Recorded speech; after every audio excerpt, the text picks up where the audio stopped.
Sang Sabda sudah menjadi manusia dan tinggal di antara kita.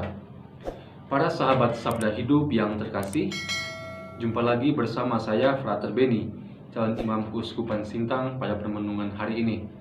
Hari ini kita bersama-sama akan merenungkan bacaan Injil dari Injil Matius bab 11 ayat 28 sampai dengan ayat ke-30. Mari kita persiapkan hati kita untuk mendengarkan dan merenungkan sabda Tuhan. Dalam nama Bapa dan Putra dan Roh Kudus, amin. Semoga Tuhan beserta kita sekarang dan selama-lamanya. Inilah Injil Yesus Kristus menurut Matius. Dimuliakanlah Tuhan. Sekali peristiwa, bersabdalah Yesus, "Datanglah kepadaku, kalian semua yang letih lesu dan berbeban berat. Aku akan memberikan kelegaan kepadamu. Pikulah kuk yang kupasang dan belajarlah padaku, karena aku lemah lembut dan rendah hati, maka hatimu akan mendapat ketenangan. Sebab enaklah kuk yang kupasang dan ringanlah bebanku." Demikianlah Injil Tuhan. Terpujilah Kristus. Para sahabat Sabda Hidup yang terkasih, menarik bahwa pada hari ini kita bersama diajak oleh gereja untuk merenungkan Injil yang amat singkat. Ya, amat singkat dari ayat 28 sampai dengan ayat 30. Kira-kira ada 3 ayat di sana. Ya, perikop Injil yang amat singkat ini kurang lebih berisi tentang ungkapan penghiburan dan ajakan Yesus kepada kita sebagai Sang Juru Selamat dunia. Ajakannya pertama-tama berbunyi, "Marilah kepadaku semua kalian yang letih lesu dan berbeban berat. Aku akan memberikan kelegaan kepadamu." Perihal letih, lesu, dan berbeban berat adalah hal yang manusiawi, dialami oleh setiap orang. Maka dalam hal ini kalau saya, kalau Bapak Ibu semuanya, saudara-saudari masih merasakan capek, lemah, lesu, dan berbeban berat, maka saya katakan berbahagialah. Mengapa berbahagia? Karena kita masih manusia. Ya, di sini Yesus menampilkan diri sebagai Dia yang mampu memberikan penghiburan. Ya, hati yang letih, hati yang lesu, hati yang berbeban berat itu tentu saja butuh penghiburan.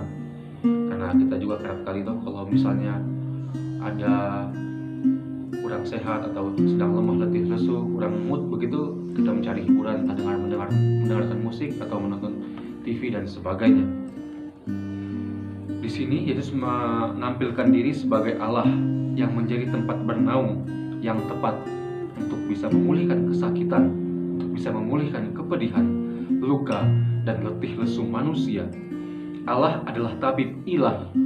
Ia mengerti setiap penyakit kita dan segala apa yang kita butuhkan. Sesudah berkata bahwa Ia akan memberikan kelegaan kepada manusia, Yesus tidak serta-merta memberi janji bahwa hidup manusia akan enak begitu saja dan lepas dari penderitaan. Dalam ayat selanjutnya, yakni ayat ke-29, Ia mengajak kita untuk memikul kuk yang dipasang kepada kita dan belajar daripadanya.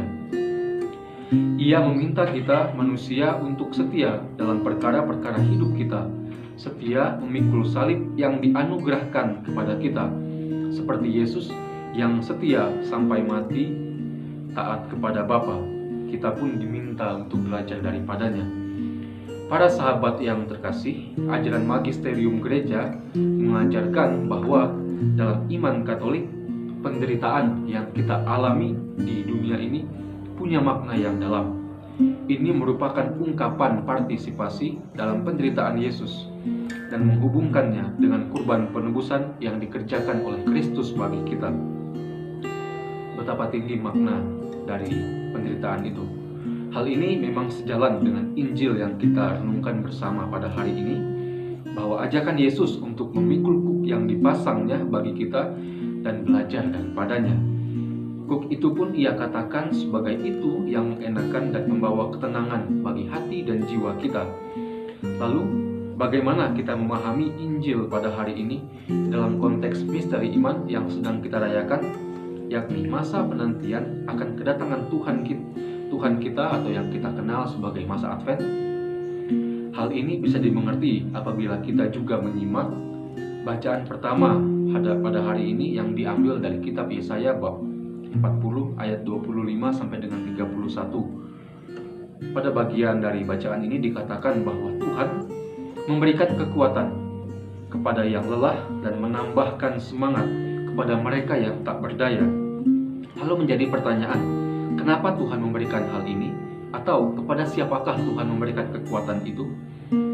Menurut kitab Yesaya, hal ini diberikan kepada mereka yang menantikan Tuhan.